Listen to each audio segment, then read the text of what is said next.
Très bien, nous avons mis en place notre tableau. Maintenant, nous allons mettre en place la fonction pour ajouter des membres à notre BDD. Donc, ce qu'on va faire ici, on va se diriger dans le fichier page.tsx. Tac, donc ça, on va se le fermer. Et ici, juste avant datatab, pardon, nous allons donc afficher un bouton. Donc ici, on va mettre un bouton avec la classe P2 pour le padding, rounded full pour avoir un cercle parfait. Ensuite, on va avoir un over BG Gray 200, text Gray 800, MB5 pour un margin bottom de niveau 5. On réutilise flex, item center et une gouttière de 2, donc gap 2. Et donc à l'intérieur, on va avoir un span avec ajouter un membre. Et je vais aller chercher une icône. Donc on va l'appeler plus par exemple. Et on va prendre celle-ci. Hop, on le prend, on le copie. Et on va venir donc se le coller juste ici. Et on va se l'afficher avant notre span. Donc, je reviens ici. Et je vais bien voir ici. Donc hop, on attend un peu. Voilà, nickel. Donc ici, j'ai bien mon bouton avec ajouter membre et mon icône. Parfait. Donc maintenant, lorsque je clique ici, j'aimerais ouvrir une modale et je vais me servir de cette modale et du formulaire qui sera à l'intérieur pour également la modification. Donc pour ça, rien de mieux que de se créer un hook déjà pour l'ouverture et la fermeture. Donc ce que je vais faire, je vais aller dans App, je vais me créer un dossier que je vais appeler Hooks. Et à l'intérieur, on va se créer un hook que l'on va appeler useModal.tsx. Donc ici, on va venir import. On va import useState from React. Et on va import un type que l'on va créer. Donc on va venir dans Type. On va le créer juste en haut. Donc ici, pareil, hein, même histoire que pour nos données, on va devoir typer nos fonctions.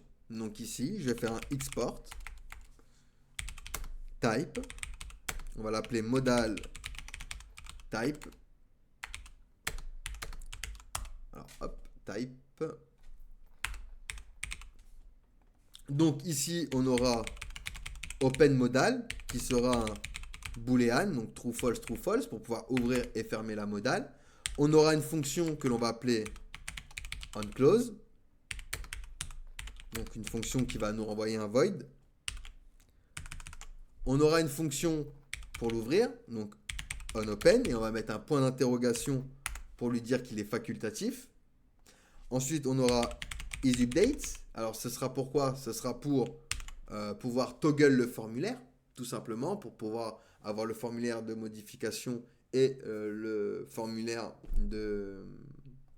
d'ajout, d'accord? En fait, c'est juste pour rajouter, en gros, dans les inputs, les données correspondantes si jamais il modifie. Donc, on demande hein, isUpdate. Et du coup, member, qui également sera facultatif. Donc, isUpdate, lui, sera un boolean. Et member, lui, sera de type any. Et on aura children, pareil, qui sera de type any ici. Nickel. Donc, à partir de ce type que l'on vient de créer juste ici, on va pouvoir typer notre modal. Hop, on vient ici donc dans useModal et on va pouvoir donc importer notre type modal type. Et donc, on fait notre hook, useModal est égal à une fonction qui va respecter, une fonction qui va respecter modal type. Et donc, on aura une variable d'état, open modal. Et set open modal est égal à useState. On précise que ce sera un boolean et que l'on va faire démarrer ça à false. Alors, hop. modal type.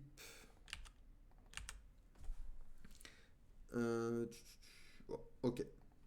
Ensuite, ce qu'on va faire, c'est une fonction onOpen. Donc c'est simple, cette fonction pour ouvrir la modale, elle va me récupérer cette open modal et changer le state à true. De la même manière, pour close, donc je vais venir faire ici une variable onClose, et ben elle va me prendre cette open modal et elle va le repasser à false. Et ensuite, je vais pouvoir return mes éléments. Donc mon state, open modal, onClose, la fonction pour ouvrir, et onOpen, la fonction pour fermer. Enfin, onClose, la fonction pour fermer, onOpen, la fonction pour ouvrir. Et donc, je vais exporter mon hook. Export, default, use modal. Et je vais pouvoir me servir de ce hook donc pour faire changer la valeur de ce state. Par exemple, ici, lorsque je vais ajouter un membre, eh ben, on va changer le state à true. Donc pour ça, eh ben, même histoire, je vais venir importer use modal. Et ici, donc, je viens chercher. Alors, on va prendre onOpen. Est égal donc à use modal. Donc, on vient chercher notre fonction onOpen dans notre hook et on va pouvoir l'afficher à notre bouton en lui donnant un clic et en faisant référence à notre fonction onOpen. Maintenant, à chaque fois que je vais appuyer sur ajouter un membre, eh ben, je vais changer le state de open modal. Sauf que là, rien ne se passe, c'est normal. Il va falloir que j'importe dans page un composant, donc ma modale, et que ce composant, du coup, je lui dise que quand justement open modal est true, eh ben, tu t'affiches. Sinon, ben, tu ne t'affiches pas. C'est ce qu'on va voir dans la vidéo suivante. Allez, posez-moi des questions si vous en avez. Sinon, nous passons à la suite.